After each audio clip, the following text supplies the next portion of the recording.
Praise God! Sige po, let us stand up at patuloy nating i-ready ang mga sarili natin to worship God. Are you ready, church? Amen! Hallelujah! Come on, palakpakan natin ang Lord. And let us invite His presence once again sa ating kalagitnaan. Come on, sama nating purihin ang ating Yahweh sa araw na ito. Hallelujah! We thank you, God, and we welcome your presence, Holy Spirit. Everybody now, 1, 2, 3, let's go!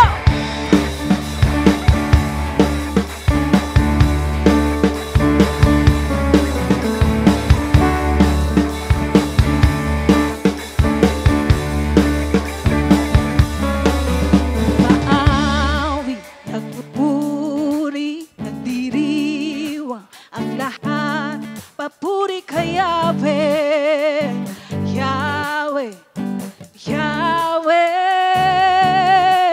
Lumalapit sa presensya mo, nagpupugay ang lahat. Papuri ka Yahweh, Yahweh, Yahweh.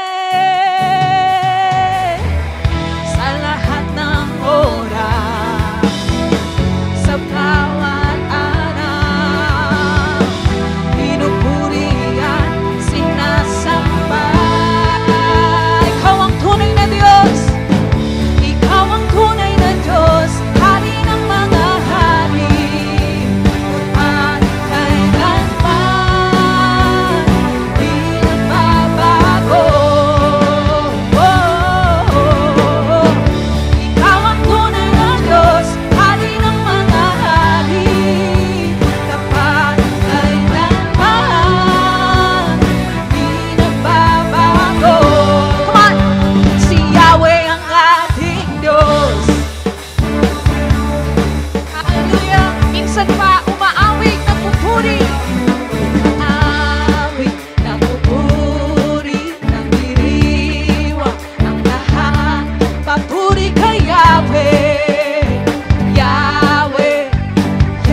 today. If you believe that, come on, with full declaration, sabihan niyo po kami.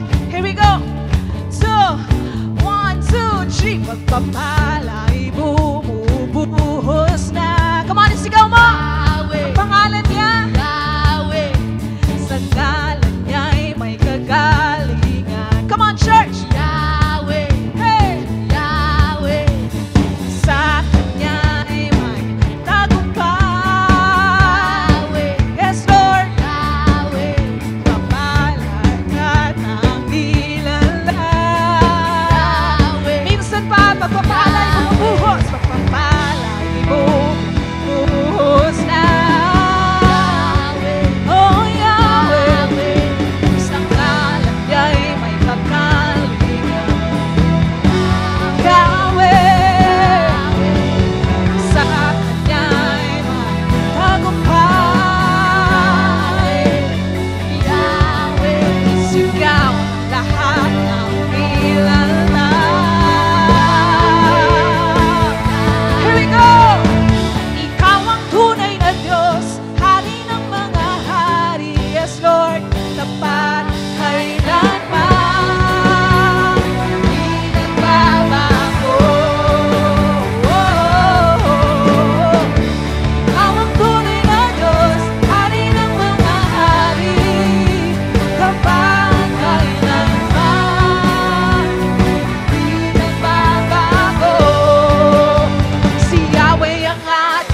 mo sa Panginoon as if kaharap mo siya ngayon, Lord, wala kang katulad sa buhay ko. Come on, we'll sing.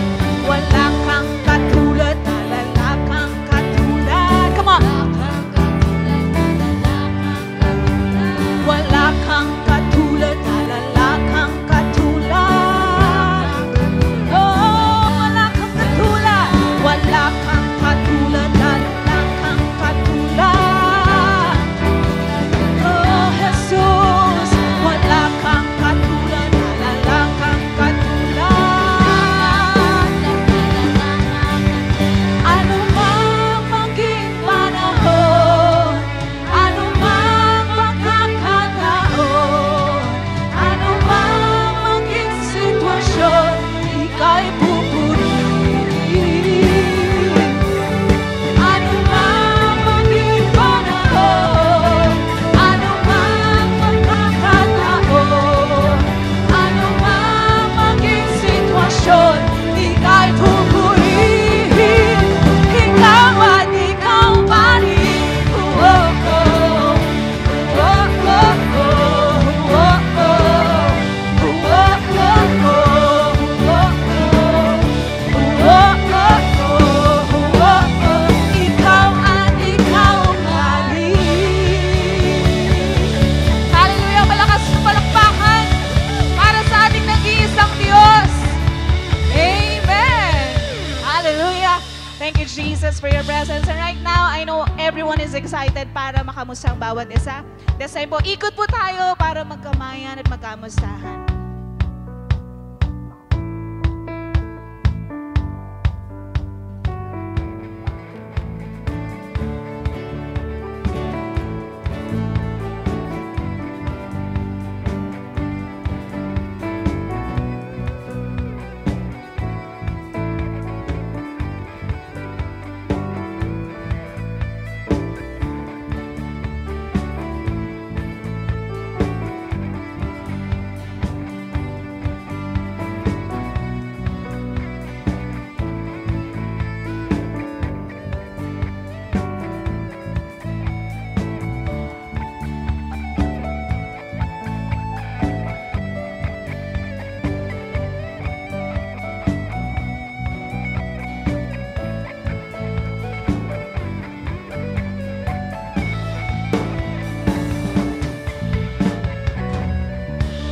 A blessed Sunday Light family. Grabe talagang worship pa lang. Nakaka-bless na. Amen po ba? Amen. Sige, bago po tayong maupo muli, pwede mo bang ngitian at sabihin sa katabi mo, welcome home. And now, you may be seated. Sige po, makakaupo na po ang lahat. Truly, that this place is our home, our rest, kasi si Lord mismo ang kasama natin. Tama po ba? Amen? Amen. Sige po, muli palakpakan po natin si Lord. Amen. So, Light Family, the celebration continues, especially para po sa ating mga first-time visitors. Kaya po, maaari ko po bang maimbitahan ang ating mga visitors? Sige po, pwede po ba tayong tumayo? Nandito po sila sa side na to. Huwag po tayong mahiya. Sige po. Yan. Welcome po sa Light. Masaya po kami na makasama kayo ngayong araw na ito. At dahil dyan, after the service po, may lalapit sa atin from Consolidation Team po. Just a quick huddle, welcome huddle lamang po. And also, we prepared po a small token of appreciation. And also, we want to show some love para sa ating mga second-time visitors. And if it's you na muling nagbalik sa Light Church, masaya po kami na muli kayong makasama. Kaya naman, para sa ating mga first-time visitors and returning friends, masaya po kami na kayo ay kasama at kayo po ay bahagi na ng pamilyang Light. Pwede po ba natin palakpakan ang ating mga bagong kaibigan? Amen. And now, let's go to what's happening in our church. Para po laging guided and connected po tayo, here is our Sunday services time slot. On-site services po, we have 8 a.m., 10:30 a.m., which is currently happening now, 3 p.m., 5:30 p.m., and 8 p.m. And para sa Light Kids Church po, we have 10:30 a.m., 3 p.m., and 5:30 p.m. At kung meron tayong mga kaibigan at kapamilya na malayo sa ating simbahan, physical, they can still attend po our our services via online. This is via Facebook channel and YouTube channel at 8 a.m. po and 10:30 a.m. And then we also have YouTube replay at 5:30 p.m. and 8 p.m. So invite your friends and families and let's bring the light everywhere. So next to all our students journeying through the School of Discipleship, your classes po are every Friday 7 p.m. here at Light Church. Kaya po wag po natin kalimutan umattend ng mga group care and also magpasa ng ating mga requirements, ang ating mga reflection paper. And be excited dahil God is shaping leaders, servants, and disciples through this season. Kaya keep showing up because God is working with you. And speaking of season, Light Family, mark your calendars because our Light Retreat is happening on December 5 and 6. That will be Friday and Saturday. Kahapon nga lang po ay katatapos lang ng ating light preparation. Kaya naman para sa ating mga delegates, get your heart ready because God is going to refresh you, renew you, speak to you in a deeper way. And lastly po, our church anniversary offering, ang regalo ko sa birthday ng church ko. Had its due date last November 16, but giving is always welcome when it comes from a generous heart. Walang late kay Lord. Kaya pwede pa po tayong humabol, magbigay. And Light Family, thank you for sowing seeds that build His ministry. Sige po, muli palakpakan po natin si Lord. Amen. I believe marami pa pong gagawin si Lord ngayong araw na ito. May inahanda pa siya para sa iyo. So open your spirit, receive His peace, and enjoy the celebration. Blessed Sunday po, Light Family. Pwede po ba nating sabihin sa ating mga katabi na it's giving time? Allow me to introduce myself po. Ako po si Ervin S. Espiritu, 33 years old, married with 3 kids, and currently working as a civil engineer. And I'm glad nakasama po namin kayong lahat ngayon. Naniniwala po ba tayo na lahat ng meron tayo ay galing sa Diyos? Yung lakas po natin, talino, and even yung diskarte natin. Kung bakit po kaya nating magtrabaho para makapag-provide sa pangangailangan natin and maybe pati na rin sa ating mga families. Allow me to read this passage from Proverbs chapter 3 verses 9 to 10. Honor the Lord with your wealth, with the first fruits of all your crops. Then your barns will be filled to overflowing, and your vats will brim over with new wine. I know na lagi po nating naririnig to sa church. Amen po ba? Ang honor po dito is a verb meaning to regard or treat someone with admiration and respect. May bigat and may paggalang. Lalo na papalapit na naman ng January at usapang first fruit na. But allow me to highlight the part where it says, honor the Lord with your wealth. To provide some context, this part was written by King Solomon when he was advising his son to honor the Lord to the best of his wealth. Church, kagaya natin, binibigyang diin dito na si Lord lang dapat ang mataas sa buhay natin at wala nang iba, kaya tayo ay nagbabalik at nagbibigay. That we only worship Him and hindi yung mga bagay na binigay niya lang sa atin. When we are honoring the Lord sa giving natin, pinapakita natin na hindi lang tayo dapat nagbibigay kasi tayo ay napipilitan. Pero it is rooted sa pag-honor and love natin sa Kanya because He only deserves the best. Allow me to share my short testimony that resonates with giving and honoring God. Last year, March, when I encountered the Lord, at simula doon, nag-start na kami as a family na maging faithful sa aming pagbabalik sa Diyos. At first, mahirap and hesitant kami kasi 3 yung anak namin na nire-raise at may binabalance kaming finances and other responsibilities and obligations. Pero ibang klase si Lord kung magbalik. Yung pag-honor namin sa Kanya sa aming wealth, nag-result ng increase and promotion na na-earn ko last year and also this year. And it was more than dun sa tithes na ino-offer namin initially. Also, yung small construction business namin, dati na struggling sa clients, ngayon consistent na, and may mga naka-line up na napatrabaho. We were also blessed with the staff na lahat Kristiyano and na kay Lord na. Pati yung pag-flow ng pagpapala ni Lord na extend pati sa kids ko. Kasi since they are doing well sa school, academically, lahat sila scholars and free of tuition. Hindi lang doon, tayo rin po ay napagkatiwalaan ni Lord ng 2 disciple na nakatapos na sa kanilang life start journey. And consistent na sa pag-attend ng life group and Sunday services. Kahapon, nakapag-light retreat prep na sila and finally, makapag-retreat this coming December. Lastly po, sa aming marriage, kami ng napakaganda kong asawa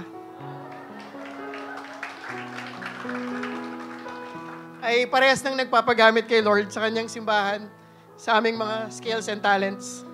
Si Lara sa MC and ako naman sa live stream media, na sa kabila ng hectic schedule namin sa family, sa business and work, still God is perfectly using us in His kingdom as a couple. Yung dati po na goal lang namin is makaipon and magpayaman, ngayon iba na. It is to grow financially para mas makatulong sa iba, mas makapag-serve kay Lord, and bilang maging daluyan ng pagpapala niya. And to be a living testimony of God's faithfulness and grace. Truly, iba nga talaga pag kumilos si Lord kapag ino-honor natin siya sa ating mga finances. So church, here's the challenge for us today. If we want our vats to overflow, let us give back to God with the highest honor and praise. Huwag lang tayong magbigay dahil kailangan, pero give out of reverence to God. Sabihin natin sa sarili natin, I honor God, that's why I give.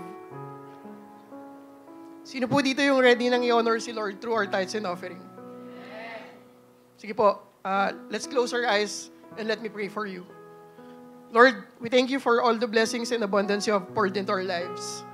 We offer this gift back to you with our grateful hearts. May our offerings be used to further your work and bless those in need. Help us to become more faithful stewards of all that you entrust us, always giving with cheerfulness and love. In Jesus' mighty name, Amen. Sige po, let's give with a cheerful heart.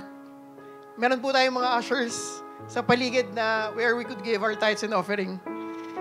And if we prefer to give online, meron po tayong bank transfer or e-wallet na naka-flash sa ating mga screens.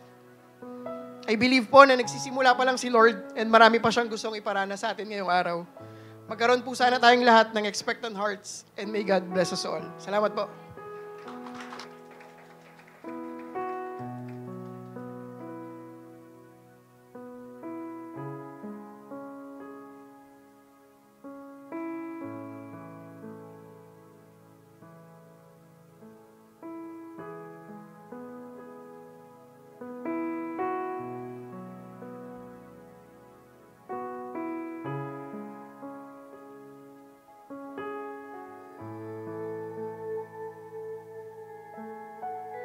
And tatayo po tayong lahat and patuloy po tayo magpupuri sa Panginoon. Sino po dito excited pa mag-worship kay Lord? Amen po ba? Kaya naman po, if you are excited, pwede po ba ipikit natin yung mga mata natin and just feel the presence of God? Come on, let's welcome Him, the Holy Spirit in this place. Acknowledge His name, come on. Maybe some of us here, may pinagdadaanan, may pagsubok. Pero yung presensya ng Panginoon, yung kasapatan, yung nagpapalakas sa pananampalataya natin. Kaya naman lapit ka sa Panginoon. Surrender everything to Him sa kamay niya. At si Lord nang bahala sa atin. Come on, just lift her faith to God. Lord, maraming salamat, Panginoon, for this opportunity, God, to worship You. Lord, we pray, God, na Ikaw po yung ma-please and ma-honor in everything that we do, Panginoon. God, have Your way. Pray, God. Thank you, Jesus. Thank you, Jesus.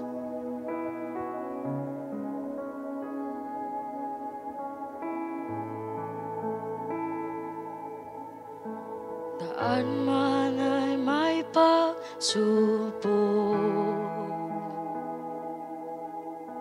gabay ko ang presensya mo.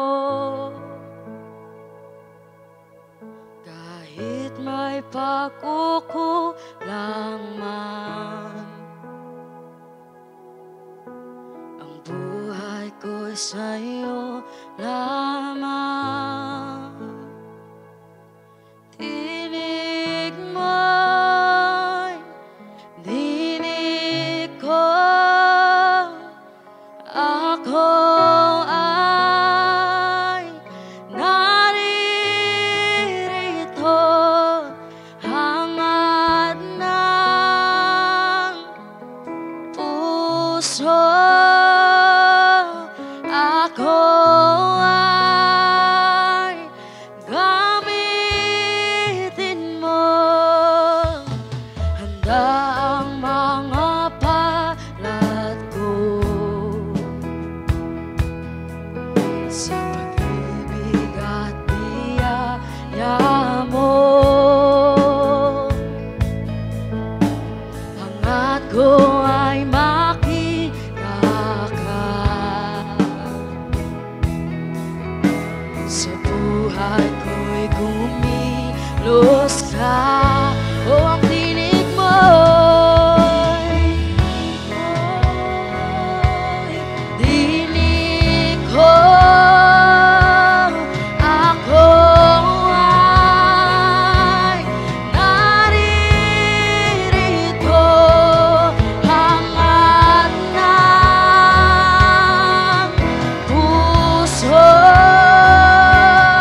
Ako ay gamitin mo, dinig mo'y dinig ko. Ako ay naririto, hangad ng puso.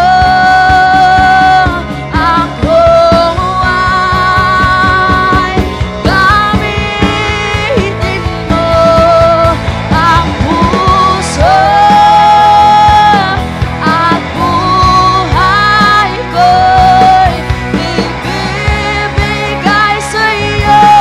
Lahat sa'yo, ang puso, Jesus.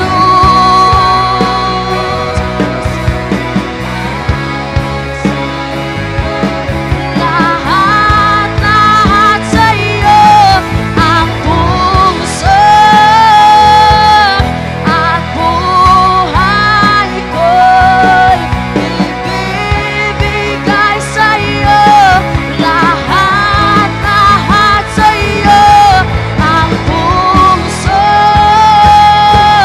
at buhay ko'y alay sa iyo.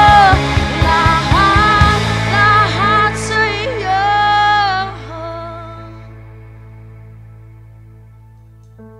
Ang buhay mo'y inialay,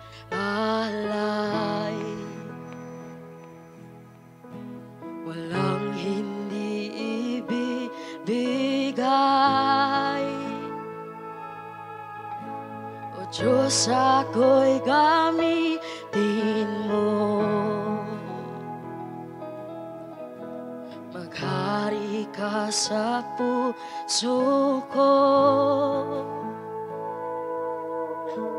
Ang buhay mo'y inialay,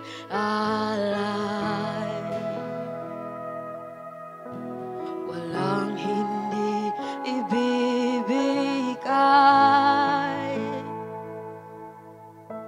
O Diyos, ako'y gamitin mo, maghari ka sa puso ko. Ang puso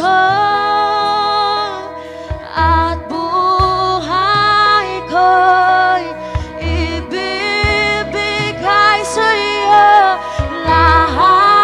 Lahat sa'yo. Come on, gawin mo panalangin ito. Na Lord, ang puso at buhay ko'y sa'yo lamang, O Diyos. Alay sa iyo, lahat sa iyo, ang puso at buhay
ako, O Diyos, kay buti mo. Ikaw lamang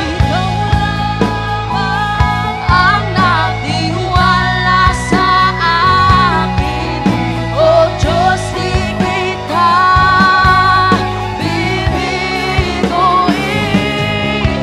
Magtatapat sa'yo, maglilingkod ako, O Diyos, kay buti mo. Lahat ng papuri sa'yo, lahat ng papuri at luwalhati alay sa'yo, O Diyos.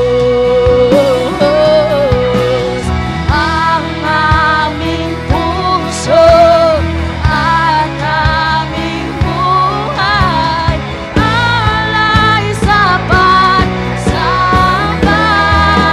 Pinupuri ka, lahat ng papuri at luwalhati alay sa'yo, O Diyos.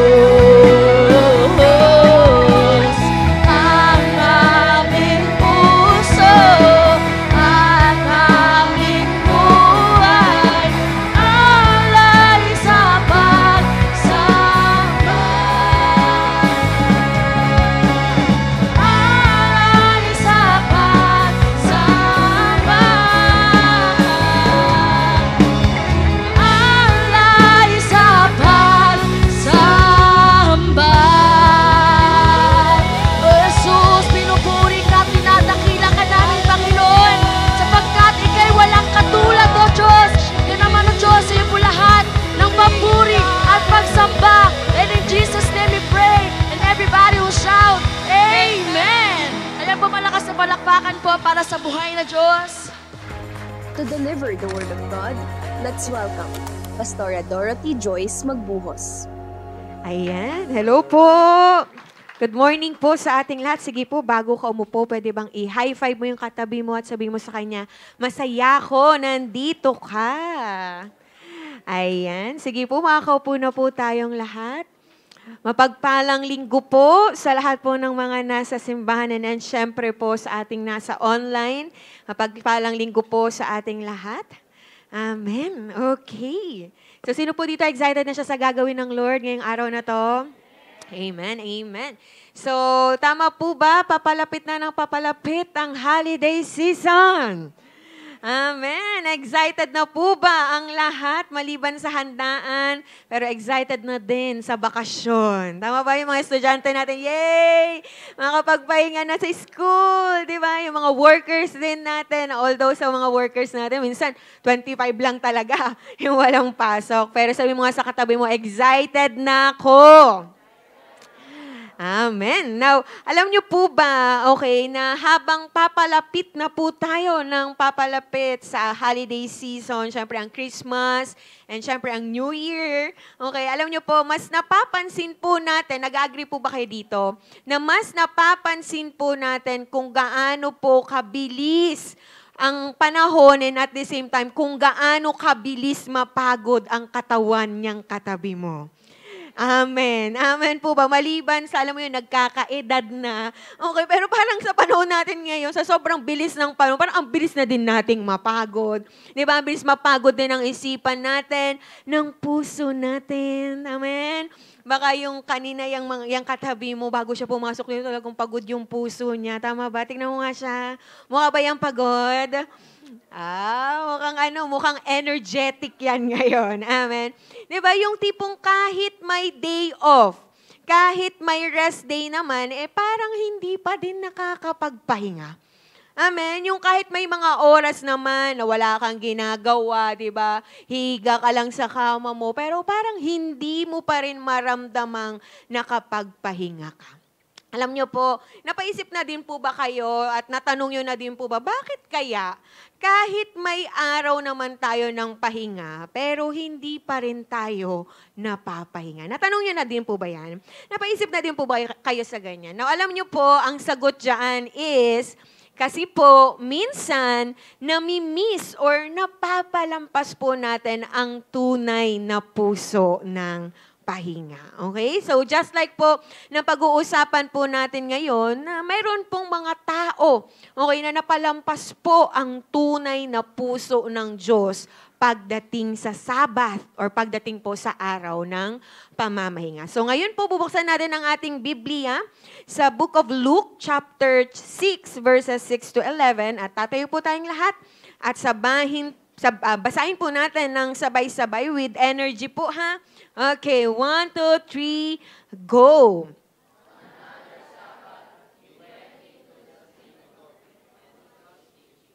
And a man was there whose right hand was shriveled.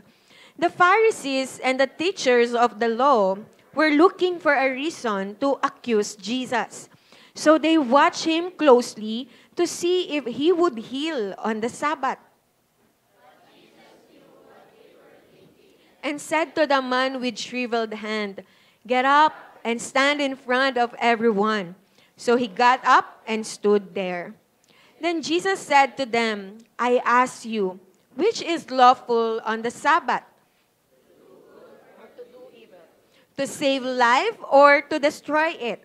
He looked around at them all and then said to the man, "Stretch out your hand." He did so, and his hand was completely restored. But the Pharisees and the teachers of the law were furious and began to discuss with one another what they might do to Jesus. Ang Diyos mapagpala sa kanyang salita. Let's close our eyes and let's all pray. Thank you, God. Salamat, Panginoon, for this day na pinagkalo mo po sa amin. Thank you, God. Kami ay nandirito ngayon at alam namin kami ay makakaranas ng kapahingahan sa iyong presensya, sa pakikinig ng iyong mga salita. Alam namin, Panginoon, na kami ay tuturuan mo muli. At meron ka po, Panginoon, na mga aayusin, lalong-lalo na sa aming mga puso, pagdating sa kung paano naming tignan, O Diyos, ang Sabbath day or ang rest day na pinagkakalob niyo po sa aming lahat. Lord, we believe that regalo mo ito sa amin at dalangin din po namin, Panginoon, na magamit namin ito according sa iyong kalooban. Lord, panalangin ko po, patuloy kaming maging humble. Lord God, alisin niyo po anumang mga kayabangan, anumang mga pride na meron kami ngayon sa aming mga puso, O God. At Lord, tanggapin namin lahat ng mga salita mo na maririnig namin sa umagang ito. Salamat, Panginoon. Have your way, O God. At ngayon pa lang, kiniklaim at dinedeclare na po namin ang victory sa aming Sunday service na ito. Lord, malaya kang kumilos sa bawat isa po sa amin. At gamitin mo lamang din ako as your mouthpiece sa iyong mga anak. We love you, Lord, and we praise your name in Jesus' name. Amen. Amen. Sige po, makakaupo na po tayong lahat. Amen. Okay. So, dito po sa binasa natin kanina, actually, bago po ito mangyari, may nauna na pong conflict, okay, about Sabbath, okay? Na kung saan po, kinu-question po ng mga Pariseo, ang mga disciples ni Jesus Christ, okay, dahil pumitas po sila ng mga trigo or ng grains po sa araw po ng Sabbath or sa araw po ng pamamahinga. Ito po yung pinag-usapan natin nung second Sunday service po natin, if narinig po natin yun or present po tayo. Now, again po, para po sa mga Hudyo or sa mga Jews, ang Sabat po ay sagradong araw. Okay, to the point na bawal pong magtrabaho ang tao sa araw na to. So, sobrang mahigpit po sila kapag Sabbath day. Pero naging sobrang legalistic po ang mga religious leaders at may mga dinagdag pa po sila na mga rules, okay, sa araw po ng pahinga. To the point po na yung Sabat na dapat pahinga ng tao ay naging pasanin po siya. Okay, sa tao at hindi na siya naging regalo para sa tao. At sa incident po na yon, okay, sinabi po doon ng Panginoong Jesus na siya po ang Lord of the Sabbath. Naalala niyo po yon? Balikan natin yung Luke chapter 6 verse 5. Ang sabi doon, at sinabi pa ni Jesus, ang anak ng tao ay Panginoon ng araw ng pamamahinga. Ibig sabihin po, si Jesus Christ ang may final say kung paano dapat i-observe ang Sabbath because He is the Lord of the Sabbath. Now, dito naman po sa binasa natin kanina, nangyari po ulit ito ng Sabbath day. So, pumunta po si Jesus ng synagogue at doon po ay nagturo siya. Okay, nagturo po siya doon. And that time po, meron daw pong isang lalaki na paralyzed yung kanyang kanang kamay. Okay? So, nandun din po yung mga Pariseo, present din po, okay, yung mga Pariseo doon, yung mga teachers ng law, na ang goal po nila ay hindi matuto, okay, sa mga mga napapakinggan nila kay Jesus Christ, kundi ang goal nila ay para magkaroon ng maibibintang or maipaparatang kay Jesus. Kaya naman po, binantayan nila ng maigi. Sabi doon, di ba, sa verse, ang tawag dito, binantayan nila ang Panginoong Jesus, okay, upang tignan kung siya daw ba ay magpapagaling ng may sakit sa araw ng Sabat. Pero alam po ni Jesus Christ kung ano yung mga nasa isip nila, okay, nitong mga religious leaders. At inutusan niya po yung lalaki na paralyzed yung kanyang kamay, inutusan niya po na tumayo siya at lumapit sa harapan ng mga tao. At ginawa nga po ito nung lalaking paralyzed yung kanyang kamay. Pagkatapos po, bago po pagalingin ng Panginoong Jesus etong lalaki, may tinanong po muna siya sa mga Pharisees at sa mga tagapagturo ng law. At ang tanong niya po in Luke 6:9 is, I ask you, which is lawful on the Sabbath? To do good or to do evil? To save life or to destroy it? So tinatawag or tinatanong niya sila kung ano ba ang naaayon sa kautusan po ng araw ng pamamahinga. Ang gumawa ba ng mabuti o gumawa ng masama? Ang magligtas ng buhay o ang pumatay? Actually po, kung ikaw tatanungin nito, very obvious ang sagot. Amen. Pero alam niyo po ba, hindi po nakasagot ang mga religious leaders. Bakit po? Actually, kasi kapag sinabi nilang ang gumawa ng mabuti at ang magligtas ang naaayon sa kautusan sa araw ng pamamahinga, edi against po to sa dinadagdag nilang rule sa Sabat. At the same time, hindi nila maa-accuse si Jesus Christ kapag pinagaling niya yung lalaki. Amen? At kapag naman sinabi nila na lawful, di ba, na naaayon ang paggawa ng masama, at ang mag-destroy ng buhay. Then, against naman yun sa Old Testament law nila. Okay? Against naman yun sa pagiging religious leader nila. Kaya naman po, ang best choice na isagot nila, katahimikan. Okay? Tumahimik na lang at huwag sumagot. Now, actually, sa incident po na ito, ipinakita po ng Panginoong Jesus ang tunay na puso ng Diyos tungkol sa Sabat. At para po mas maintindihan natin ang tunay na puso ng Diyos sa Sabat, pag-usapan po natin ngayon at sagutin yung tanong po ng Panginoong Jesus sa mga religious leaders. So let's talk about what is lawful on the Sabbath according to Jesus. So ano ba ang naaayon, okay, na gawin natin kapag Sabbath patungkol or galing sa ating Panginoong Jesus. So unang-una is, the Sabbath is about doing good, not doing evil. Ang araw ng pamamahinga ay patungkol sa paggawa ng mabuti at hindi sa paggawa ng masama. Ang sabi po sa Luke 6:6, on another Sabbath, he went into the synagogue and was teaching, and a man was there whose right hand was shriveled. Now, ito pong story na to ay mababasa din natin sa Matthew. Okay, pwede niyo pong basahin mamaya after nito. So, mababasa niyo din po siya sa Matthew chapter 12, verses 9 to 13. At mababasa niyo din po sa Book of Mark, okay, chapter 3, verses 1 to 6. Now, kung i-compare po natin, okay, same story, pero si Luke po, nagdagdag siya ng another specific. Okay? Nag-specify siya or in-specify niya po na kanang kamay ang paralyzed sa lalaki. Kasi kay Matthew at Mark, ang sabi lang nila, paralyzed ang kamay. Pero kay Luke, sinabi niya mismo, kanan, okay, na kamay ang paralyzed sa lalaki. Maybe po, dahil po doktor po si Luke, okay, siya po ay physician, okay, kaya mas specific siya, di ba ganun ang mga doktor, specific. Pero, alam niyo po ba na ang pag-mention niya ng right hand ay actually po importante. Why?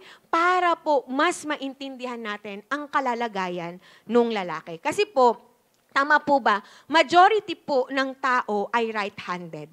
Amen. Diba? Taas ang kamay ng mga right hand po ang ginagamit dyan. Right-handed. O sige po, yung mga kaliwete, taas ang kamay. O, di ba? Mas marami. Although hindi lahat nagtaas. Okay, pero makikita natin sa mga nagtaas, mas marami talaga ang gumagamit ng kanang kamay. So, we can take na itong mamang ito ay possible, right-handed siya, at maaari na mahirap sa lalaking ito ang gumawa ng mga mabibigat or mga major na trabaho. Tama ba? For example, di ba, right-handed ka tapos ito yung hindi mo magalaw. Ang hirap kumilos. Amen. Ang hirap gumawa ng trabaho. So, ganun po yung sitwasyon nung mama. So, malaking bagay at malaking kaginhawaan para sa kanya ang mapagaling. Amen. Pero alam niyo po ba, nakakalungkot, kasi sa mata po ng mga religious leaders, sa mata po ng mga Pharisees, ang magpagaling po ng ganitong klaseng sakit sa araw ng Sabat, sa araw ng pamamahinga ay hindi worth it. Bakit? Dahil paglabag ito sa karagdagang kautusan nila sa Sabat. Amen. Bakit po? Ang mga Pariseyo po kasi ay nag-create ng 39 categories of forbidden work sa araw ng Sabat. Tinatawag po nila itong Mishnah Shabbat. Sabi niyo nga po, Mishnah Shabbat. At ayon po sa Mishnah Shabbat, bawal magpagaling unless life and death matter. Pag araw ng Sabat, bawal magpagaling unless mamamatay na yung tao. Grabe po, no? Since yung lalaki, paralyzed lang naman yung kanang kamay niya. Nakakamatay ba? Hindi naman. Diba? Hindi naman siya mamamatay, hindi naman emergency, at hindi naman life-threatening yung sakit niya. So, ang pagalingin siya sa araw ng pamamahinga ay pinagbabawal. Nakikita niyo po? Now, actually po, in Matthew, mababasa natin doon na ang una talagang nagtanong ay ang mga Pariseyo.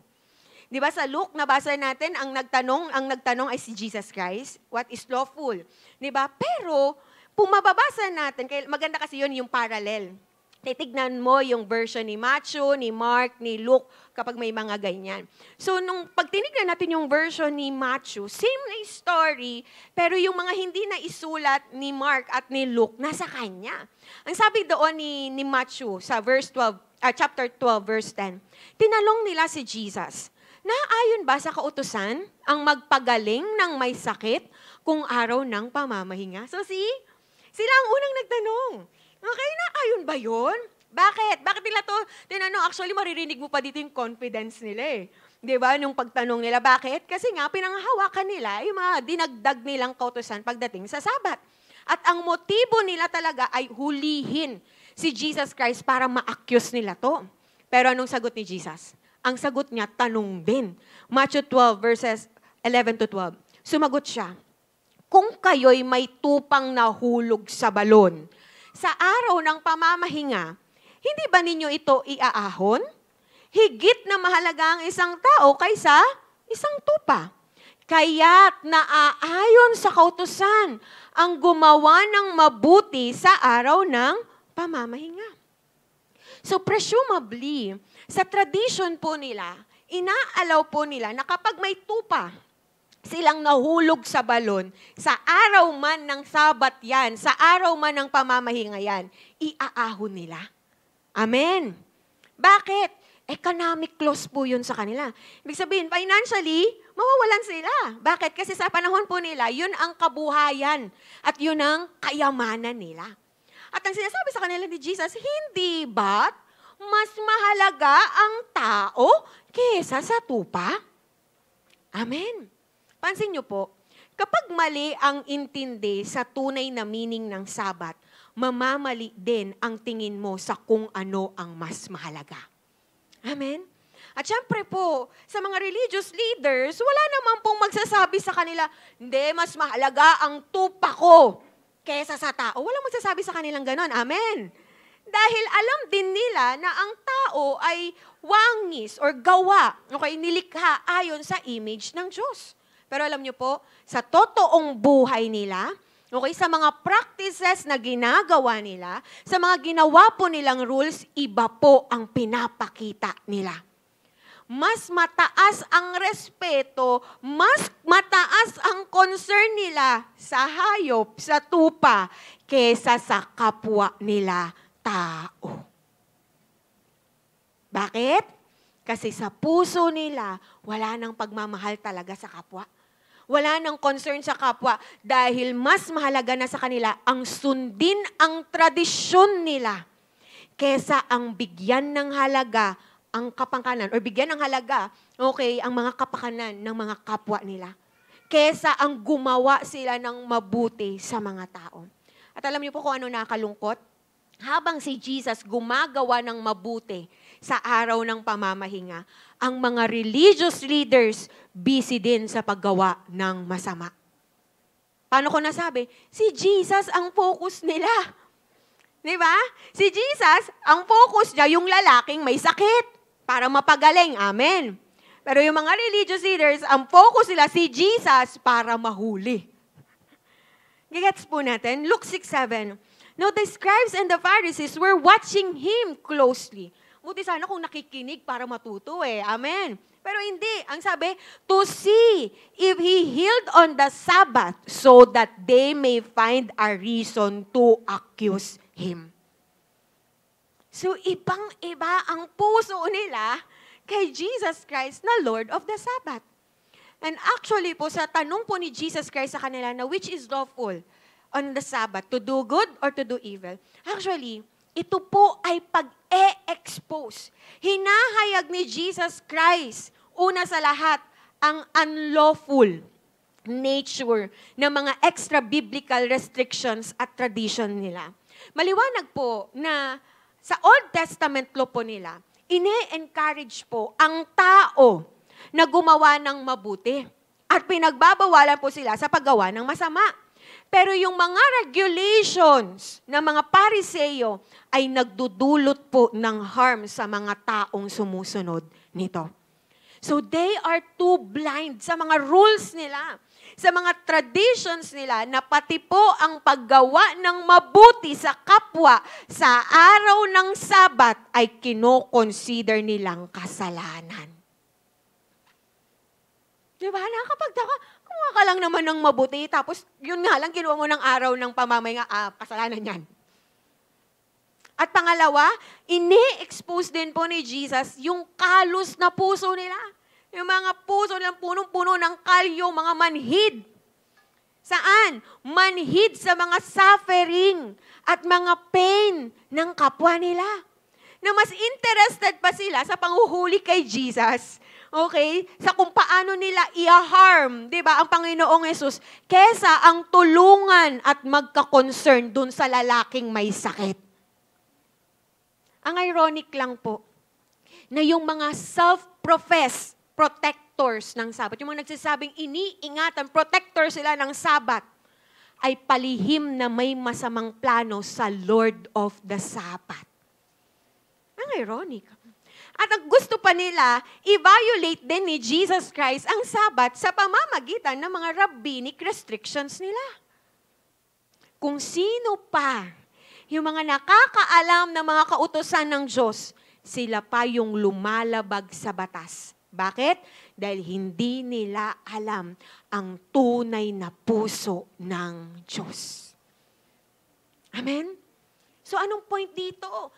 Jesus' point here is very clear.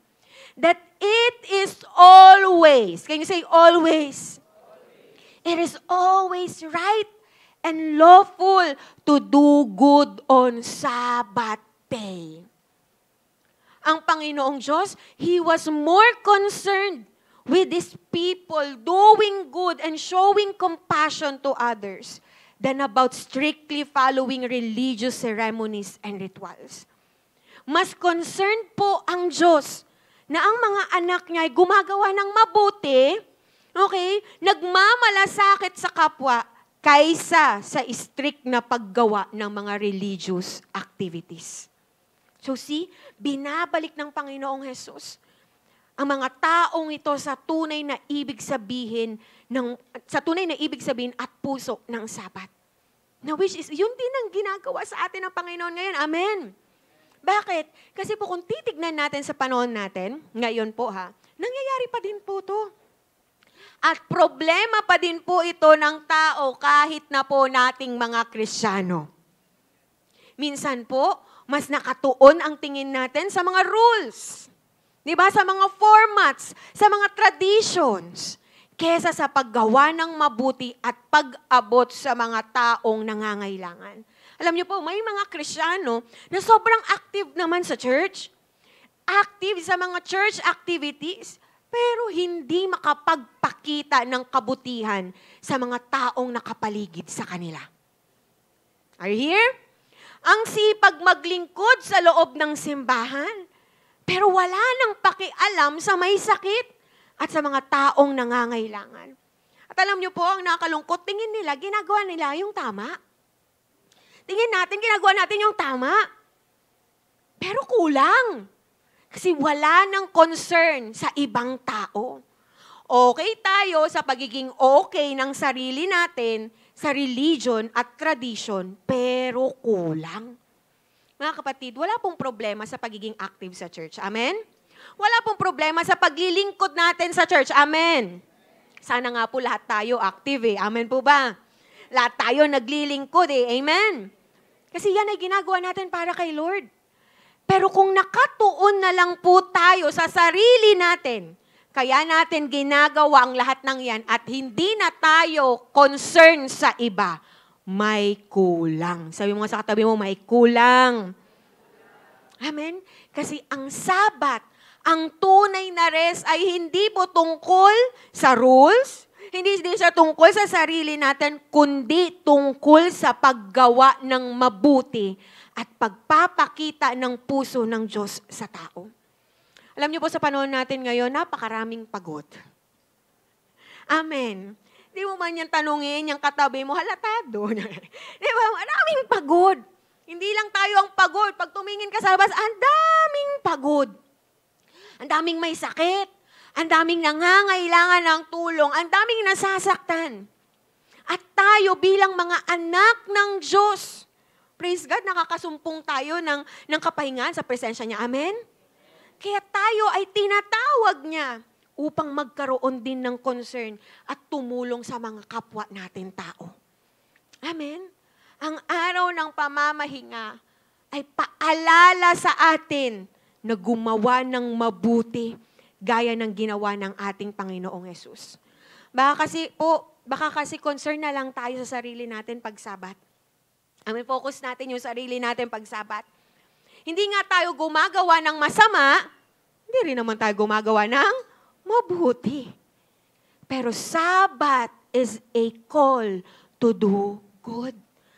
Ang araw ng Sabat, ang araw ng pahinga, ang rest day mo, ay hindi lang pagtatravel, hindi lang panunood, hindi lang pagtulog.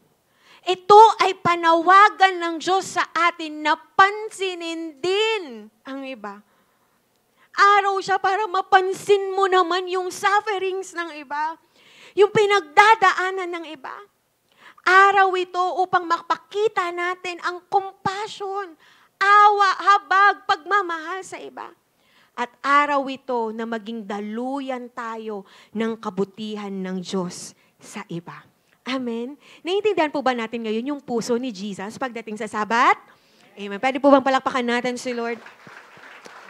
So, una, to do good, not evil. Pangalawa, what is lawful on the Sabbath according to Jesus? The Sabbath is about saving life, not destroying it. Iligtas ang tao, hindi ang wasakin ito. Hindi ang pumatay. Ang sabi sa Luke 6:9, I ask you, which is lawful on the Sabbath? To do good or to do evil? To save life or destroy it? Now, nung tinanong again to ni Jesus Christ, di ba hindi sila nakapagsalita? Ay, wala silang nasagot. At nung walang sumagot, si Jesus mismo ang sumagot. Through words, hindi. Sa pamamagitan ng pagpapagaling niya sa lalaki. Sabi sa verse 10, He looked around. Nintay niya may nasumagot wala. Look around at them and then said to the man, stretch out your hand. And he did so, and his hand was completely restored. Walang physical work, pero may divine work. May pagkilos ng Diyos. May napagaling. Ang sabi po, To save po in Greek dyan is sodso. Sabi niyo nga po, sodso. Nang ibig sabihin is to save, to heal, to preserve, to rescue, to deliver, or to protect. Naranasan ba nung lalaking pinagaling? Yes. At ito din po ay tumutukoy saan? Sa mission po ni Jesus na magdala ng salvation at healing sa tao. Luke 19:10.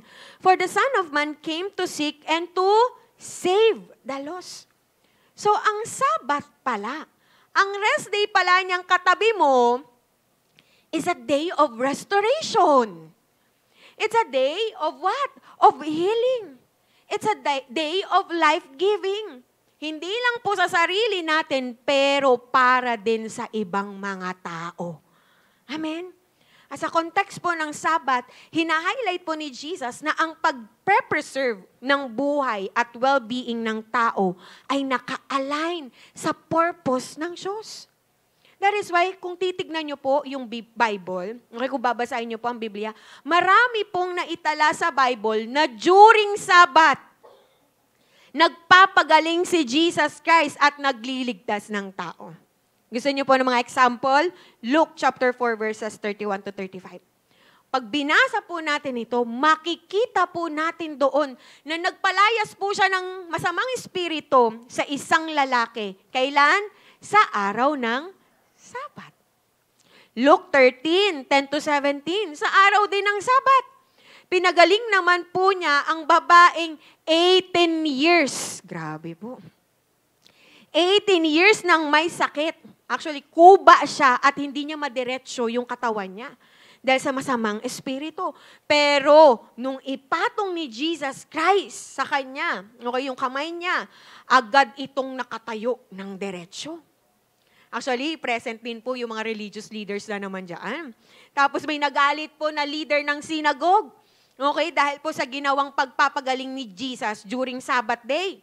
Pero nung sabi ni Jesus, Luke 13, 15 to 16, sinagot siya ni Jesus, mga pakitang tao, sa English po, hypocrite, hindi ba't kinakalagan ninyo ang inyong mga baka o asno? See? Ano na naman, di ba? Hayop na naman. Baka o asno at dinadala sa painuman kahit araw ng pamamahinga? Kung sa mga hayop nga ay naaawa kayo, bakit hindi sa babaeng ito na mula rin sa lahi ni Abraham?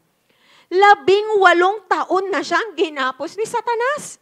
Kaya nararapat lang na palayain siya kahit na araw ng pamamahinga. Amen. Ang nakita ng mga religious leaders, bawal magpagaling. Ang nakita ni Jesus, masyado nang nagdusa, naghirap tong babaeng to. Amen? Karapat dapat siyang pagalingin kahit pa araw ng Sabat. Sa Luke 14, 1 to 6, pinagaling ni Jesus ang lalaking namamanas, ang braso at ang binti, kahit araw ng Sabat. John chapter 5, verses 1 to 9, ito naman yung time na nagpagaling siya ng lalaking 38 years nang may sakit. Sipin niyo yun. And again, pinersecute na naman siya dito ng mga religious leaders. Pero anong sabi ni Jesus sa kanila? John 5:17. Ngunit sinabi sa kanila ni Jesus, ang aking ama ay patuloy sa kanyang gawain hanggang ngayon at gayon din ako. In a way, hindi siya mapapahinto sa paggawa, di ba, sa pagliligtas ng tao, sa pagpapagaling ng mga tao kahit pa araw ng pamamahinga. And lastly, John chapter 9 verses 1 to 14. Pinagaling naman dito ni Jesus ang isang lalaki na pinanganak ng bulag. Okay? So mula nung pinanganak siya, bulag na siya. Okay, at lahat ng ito, yung sinabi ko kanina, kinuwento ko kanina, lahat po yan ginawa niya sa araw ng... So see, ito po ang puso ni Jesus. Ang magligtas ng buhay, even araw ng pamamahinga. Hindi huminto ang concern, ang pagmamahal niya sa iba kahit pa Sabat. At hindi lang yun, ginawa niya mismo ang ultimate act ng pagliligtas ng tao sa pamamagitan ng kanyang kamatayan sa cross at sa kanyang resurrection. na ang sino mang mananampalataya sa Kanya ay magkakaroon ng eternal na buhay. Amen. Pwede bang palapakan natin si Lord? So that's the goal. That's the heart of Jesus, to save people. Ngunit ang kabaligtaran ng saving lives ay to destroy it. Tama? Ayun ang sinabi ni Jesus, di ba? To save lives or to destroy it. Now, which is, itong destroy it dito, tumutukoy ito sa destructive nature ng legalism na nineneglect ang compassion sa tao. Yung to destroy po dito in Greek is apolumi, which means die, lose, perish, render useless, or to kill. And it is the same term na ginamit po sa John 10:10. Ano po bang sabi sa John 10:10? The thief comes only to steal and kill and destroy. At makikita din po natin itong apolumi na to sa puso po ng mga religious leaders. Sabi po sa Luke 6:11, but the Pharisees and the teachers of the law were furious and began to discuss with one another what they might do to Jesus. Mark 3:6, then the Pharisees went out and began to plot with the Herodians how they might kill, how they might apolumi Jesus Christ. So it is destroy. Paano nila made-destroy si Jesus? Habang si Jesus Christ nagliligtas ng buhay, sila naman gustong pumatay. Sa araw ng Sabat. Are you here? Sipin niyo po yun. Yung mga religious leaders na dapat nagliligtas ng buhay sa araw ng pamamahinga ay nagpaplano kung paano papatayin si Jesus.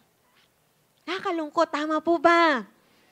At sa panahon po natin ngayon, alam niyo po ba, ang daming tao, kahit Kristiyano, na ginagamit ang pahinga, hindi para mag-restore ng buhay, kundi para mag-destroy ng buhay ng iba. Imbes na ang rest day, ang Sabbath day, mag-recharge, di ba, spiritually, mag-recharge emotionally, mag-recharge physically, nagiging araw ng paninira. Imbes na makapagpahinga, di ba, imbes na magpahinga at mag-encourage, mas busy manghusga at mangchismis. Di ba? Sa Facebook, sa TikTok, sa IG, kahit saang platform, kapag may nag-trending na tao, alam na to ng katabi mo, lalo kapag yung tao na yun nagkamali, imbis na maawa at ipanalangin ang gagawin, pagpipiestan, basahin mo yung comment section, andun siya, Kristiyano yan ha? Amen. Imbes na magbigay ng buhay, ang naibibigay pressure at comparison sa iba. Buti pa si ganito, buti pa sa ganyan, ikaw ganito lang. Kaya no wonder, ang daming tao na stress. Ang daming taong anxious, ang daming taong depressed. Kasi imbes na i-encourage, kino-compare. Imbes na i-encourage, pinipressure. Amen. Imbes makatulong, mas nakakasakit. Yung day off, di ba? Yung Sabbath day, na araw dapat ng pahinga at pagmamahalan, naging araw ng awayan. Wala akong magawa, awayin ko na lang si misis ko. Awayin ko na lang si mister ko. Di ba? Naging araw ng reklamo. Naging araw ng galit, ng pagbubunganga. Di ba, wala akong magawa, magbubunganga na lang ako buong araw. Imbes na ang Sabat, di ba, araw para makipag-reconcile ka sa mga taong nakaaway mo, naging araw ng pride. Pataasan tayo, sige. Di ba? Naging araw ng pangbablock. Di ba, wala ka ng friends, kakablock mo. Naubos, lahat pala kaaway. Di ba? Araw ng pahinga, naging araw ng pang-ghost. Di ba? Iniwanan mo yung mga tao. Yung imbis na magdulot ng kagalingan, nagdagdag ka ng sugat sa iba. Amen? Imbis na araw ng pagbibigay ng compassion, naging araw ng criticism. Amen. Yung ang bilis nating mag-criticize, pero ang bagal or ang hirap nating magpakita ng grasya.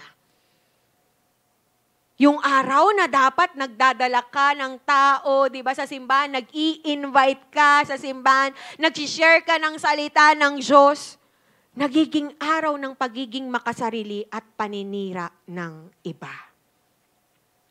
Are you here?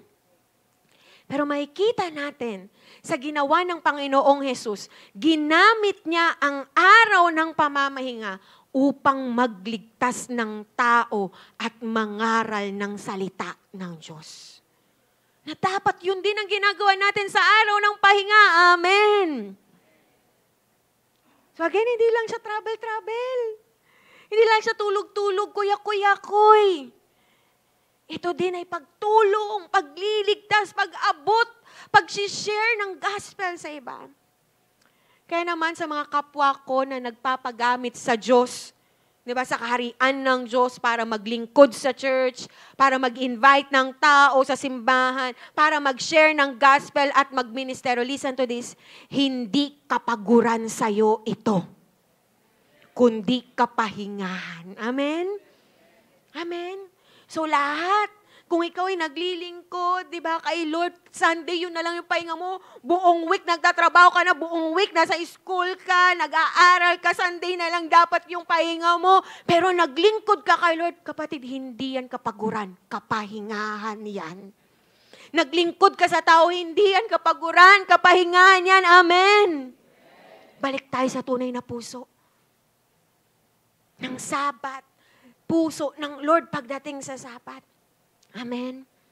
Habang ang mundo ay nagbibigay ng stress sa tao, tayo dapat na mga anak ng Diyos ay nagbibigay ng pahinga sa iba. At alam niyo po, yun din ang nagiging pahinga natin. Amen. May peace, may joy, pag nakikita natin ang ibang na mga tao na naliligtas. Sama ba? Masaya ba yung katabi mo pag naliligtas ang tao? Pag may napapagaling? Yung maligtas ang ibang tao ay isang blessing ng pahinga sa mga taong tunay na sumusunod kay Jesus Christ. Amen? Pwede bang palakpakan po natin si Lord? Natututo po ba tayo?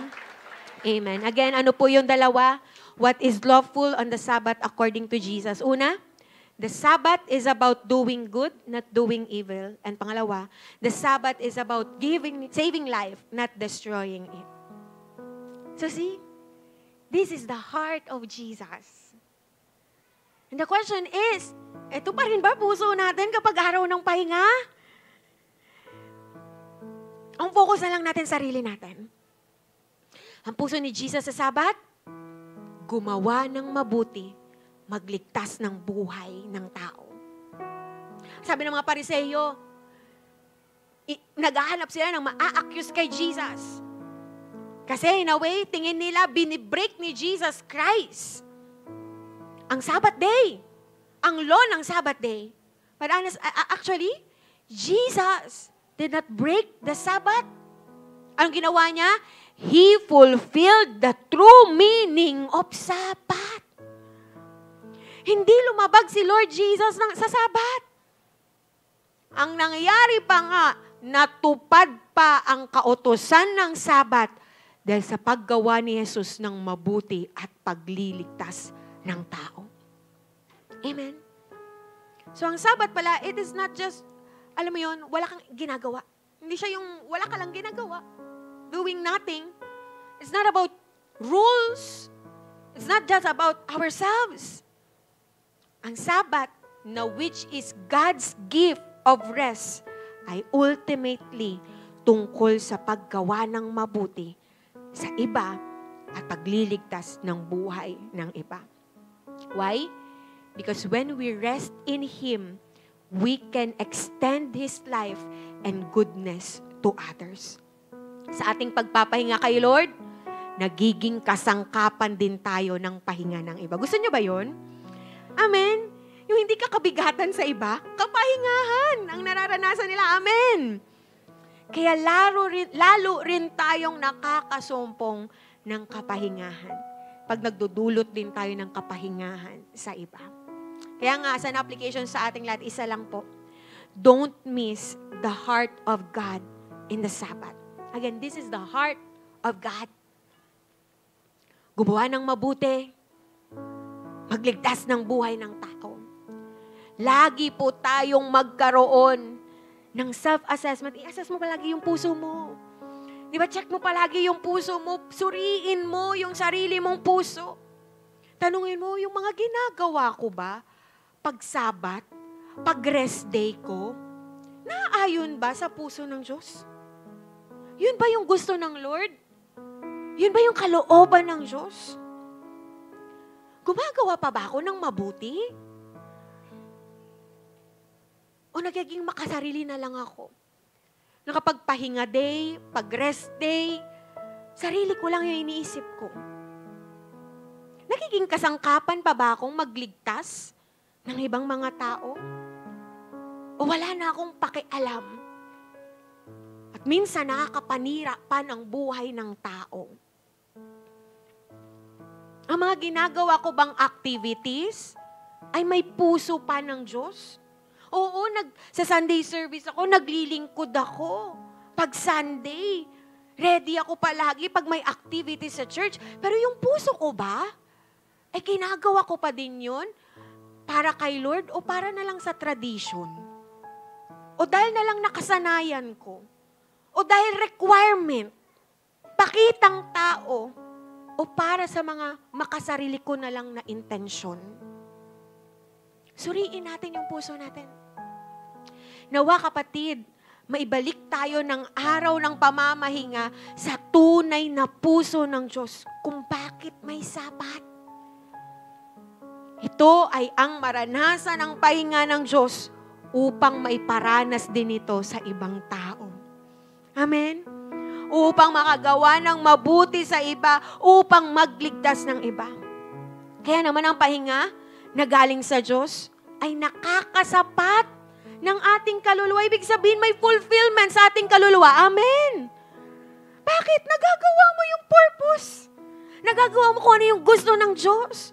Nakakaranas tayo ng fulfillment sa ating kaluluwa. Amen. So, ang pahinga pala, hindi pagtulog. Pagtulong.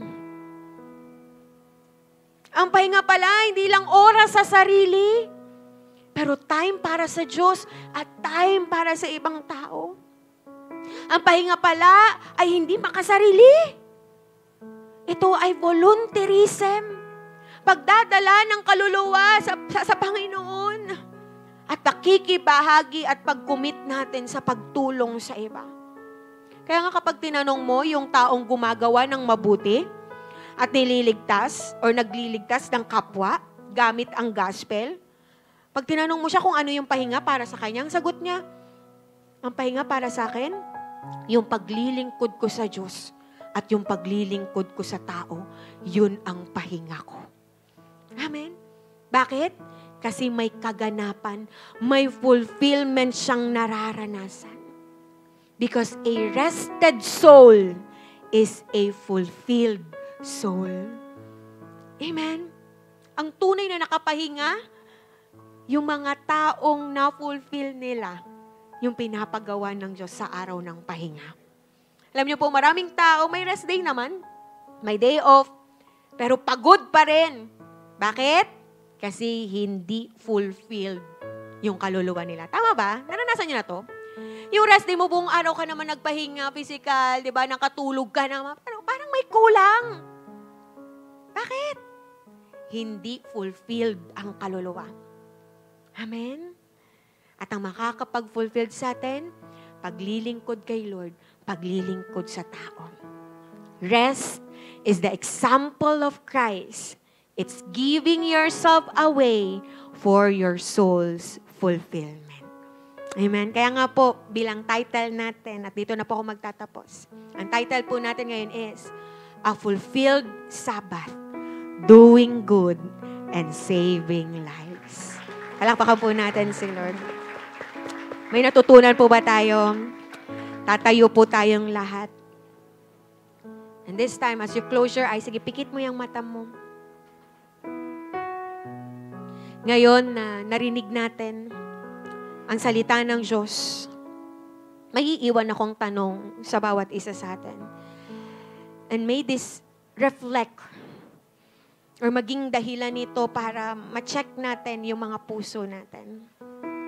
The question is, Naka-align pa ba ang puso mo sa tunay na puso ng Diyos pagdating sa Sabat? Na yung mga ginagawa mo sa araw ng pahinga, sa rest day mo, naka-align pa ba yung mga gawain na yan sa puso talaga ng Panginoon? Yung intensyon ng puso mo, naka-align pa ba sa intensyon ng Diyos? Sa kalooban ng Diyos? Ngayong araw na ito, the Lord of the Sabbath, Jesus Christ, ay tinatawag ka to find real rest sa Kanya. Unang, makapagpahinga sa Kanyang presensya. At ganun din, ang gamitin ng Lord upang gumawa ng mabuti at magligtas ng iba. Sa mga oras na to, God is calling you. God is calling us na bumalik sa tunay na puso ng Sabat. Bakit may pahinga? Bakit ba binigyan tayo ng pahinga, ng rest day, ng Sabbath day ng Panginoon? Tinatawag tayong bumalik sa tunay na compassionate na puso. Katulad ng puso ng ating Panginoong Jesus. Na magiging kamay niya tayo sa mga taong nangangailangan. Na magiging boses niya tayo pagdating sa pag-share ng salita, ng katotohanan. Kahit pa araw ng pamamahinga, araw ng Sabat, araw ng rest day, dalang tunay na rest, nagli-lead sa fulfilled na soul. Maybe you're that person, may rest day naman. Pero kung tatanungin ka ngayon, fulfilled ka ba? May kasapatan ba? May kasapatan ka bang nararamdaman? Maybe nakakatulog ka buong araw pag rest day mo, pero may kasapatan ba? Maybe nakapag-travel ka, napuntahan mo yung mga gusto mo, napuntahan na lugar, nagawa mo yung mga gusto mong gawin. Pero baka ang focus niya na yung sarili mo na lang. May kulang. May kulang. A satisfied, a rested soul is a fulfilled soul. So, i-realign muli natin ang puso natin sa tunay na puso ng Diyos ng Sabat. Come on. Humble yourself before the Lord and ask for forgiveness. Lord, patawarin mo po kami, Panginoon. If ang rest day, ang Sabat, ay ang naging focus na lang ay ang sarili namin. Yes, it's the time na binigay mo sa amin upang makapagpahinga sa presensya mo. Pero baka may kulang, Lord. Patawarin mo kami na nawalan kami ng concern sa tao kapag pahinga namin. Kapag Sabbath day namin, forgive us, Lord. At patawarin mo kami kung namali na yung intensyon ng puso namin pagdating sa paglilingkod sa iyo. Na yes, naglilingkod kami, pero iba na yung intensyon namin. Naging kapaguran na sa amin yung mga ginagawa namin para sa iyo at sa tao. And hindi ito yung puso, yung klase ng puso na gusto mong magkaroon kami. Kasi ang mga taong tunay na naiintindihan ng Sabat, ang puso mo pagdating sa Sabat, kapahingahan sa amin ang maglingkod sa iyo. Kapahingahan sa amin ang maglingkod sa tao. Kapahingahan namin, Panginoon, ang gumawa ng mabuti. Kapahingahan namin ang magligtas, O Diyos ng kaluluwa. Kapahingahan namin, Panginoon, ang mag-share ng salita mo sa mga tao. Hindi ito kapaguran. At kung nakita namin, Lord God, na kapaguran ito, kabigatan ito sa amin, forgive us. Cleanse us, Lord, at itama mo po ngayon ang aming mga puso. I-inline mo po ngayon ang aming mga puso sa iyo, O Diyos. Kung paano kang nagkaroon ng compassion at concern sa tao, kung paano ka nagmahal ng tao, Panginoon, even sa araw ng pahinga. Ganun din nawang maging puso namin ngayon. That's our desire right now. Yun ang panalangin namin ngayon, Panginoon. Na sa pagpapahinga namin sa presensya mo, nakakatagpo din kami ng kapahingahan sa pagtulong sa iba. Nakakatagpo din kami ng kapahingahan sa pananalangin sa iba. na nakakatagpo kami ng kapahingahan every time na nagsishare kami ng gospel sa iba. It's our joy. It's our satisfaction. It's our fulfillment, Panginoon. Na-fulfilled. Nakakaranas kami ng fulfillment. Ang kaluluwa namin ay natunay na nakakapagpahinga every time na ginagawa namin ito. Thank you, Lord. At sa mga oras na to, God, we commit our lives to you. This time, kung ikaw yung tao na maybe ngayon mo lang to naririnig, first time ka na nakarinig ng ganitong salita ng Diyos, at sa mga araw, sa mga oras na to, God is calling you.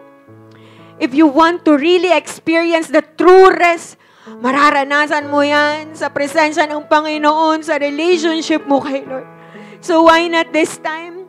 Bago ka maging kasangkapan ng Diyos, upang magdala ng kapahingan sa ibang mga tao, upang tumulong, gumawa ng mabuti sa iba, why not this time ikaw sa buhay mo, sa sarili mo, naisin mo ding makaranas ng tunay na kapahingahan sa relasyon ng Panginoon. At kung ito ang dalangin mo, ito ang desire mo, why not sumunod ka sa panalangin na to. Sabihin mo ngayon, Panginoon, lumalapit ako sa iyo. Patawarin niyo po ako, O Diyos, sa aking mga kasalanan, sa aking paglayo sa iyo, sa paghahanap ko ng kapahingahan sa iba. Patawarin niyo po ako at pakalinisin. At Lord, nananampalataya ako sa ginawa mong kaligtasan para sa akin. Binubuksan ko ang aking puso, O Diyos, at tinatanggap ka, Jesus, bilang aking Diyos at tagapagligtas, bilang aking tunay na kapahingahan. Salamat po, Panginoon. And this time, ikaw na nakaranas ng kapahingahan sa presence ng Lord, God is calling you. God is calling you right now. Maging daluyan ka ng kanyang kabutihan sa iba. Maglingkod ka sa tao nang hindi napipilitan. Maglilingkod ka, tutulong sa tao, galing sa pagmamahal, galing sa willingness na nagmumula sa ating Panginoon. Come on. As you commit, raise up your hands.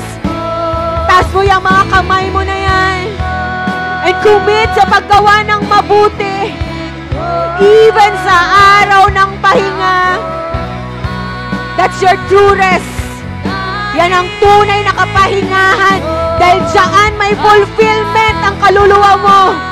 Dahil dyan may satisfaction. Come on. Go back sa tunay na puso ng Diyos pagdating sa Sabat. Lord, ibalik mo, Panginoon, ang pag-ibig, ang concern namin sa tao. Gamitin mo kami, Panginoon, upang maging daluyan ng pag-ibig mo, kabutihan mo, grasya mo, Panginoon, sa tao. Lord, gamitin mo kami to share your word. Maging daluyan ng kaligtasan mo, Panginoon. Na hindi kami kabigatan sa iba. Hindi kami maninira ng buhay ng iba. But we will bring healing. We will bring life, Panginoon. Use us, oh God. Use our words.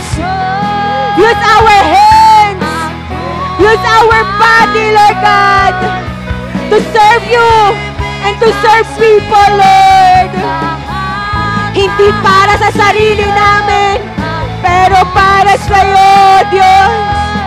At para sa kaluluwa ng mga taong ito. Oh, thank you, God. Ito ang tunay na kapahingahan namin, Panginoon. It's not just about ourselves, Lord God, pero patungkol sa pagpapagamit namin sa iyo at paglilingkod namin sa tao. Thank you, Lord. Come on, commit. Just commit yourself. Thank you, Lord. Lord, we commit na ang Sabat ay hindi lang para sa sarili namin. Thank you, Lord. Ito ay araw ng paggawa ng mabuti. Araw para ipanalangin ang iba. Para tulungan ang mga nangangailangan. Araw para maglingkod sa iyo, Diyos. Maglingkod sa kapwa namin tao. Araw para ihayag ang salita mo. At pagdala ng kaligtasan sa iba. Thank you, Lord. Thank you, Jesus.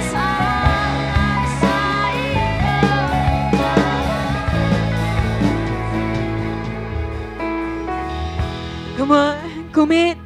Commit. You can do more. You can do something. May magagawa ka sa kapwa mo. Maybe naiisip mo, wala kang kayang gawin. No, nagkakamali kang, may kaya kang gawin upang matulungan sila, upang mapaglingkuran sila. Even sa pinakasimple at pinakamaliit na pwede mong itulong sa kanila, gawin mo. Kahit araw ng pahinga, kahit day off mo yun, kahit rest day mo yun. Na imbis na ibibigay mo na lang para sa sarili mo. Sarili mong pahinga, oras mo na lang para sa sarili mo. You will choose na kapag merong taong nangangailangan, hindi ka magbubulag-bulagan. Hindi ka magbibingi-bingihan. Pero you will extend your hand. And you're ready, willing, with love, na tulungan sila. Come on, commit. Lord, I commit, we commit, Lord God. Hindi namin gagamitin ang Sabat namin para lamang sa sarili namin. Hindi namin gagamitin ang Sabat para manira ng iba. Pero gagamitin namin ang Sabat para una sa lahat maranasan ang presensya mo. At pangalawa, upang magatid ng kabutihan sa iba. Upang magatid ang kaligtasan sa iba. Gamitin mo kami ngayon, Panginoon. Come on. As you commit, why not purihin mo ang Lord of the Sabbath, Jesus Christ. Iaalay mo ngayon ang pagsamba mo sa Kanya. Ang tabi sa pagsamba mo sa Kanya. Ang paglilingkod mo sa Kanya. At paglilingkod mo sa tao. Yan ang pagsamba natin sa Kanya. Come on.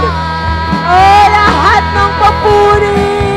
Lahat ng papuri, lahat ng papuri at luwalhati alay sa iyo, oh Diyos. Ang aming puso at aming buhay alay sa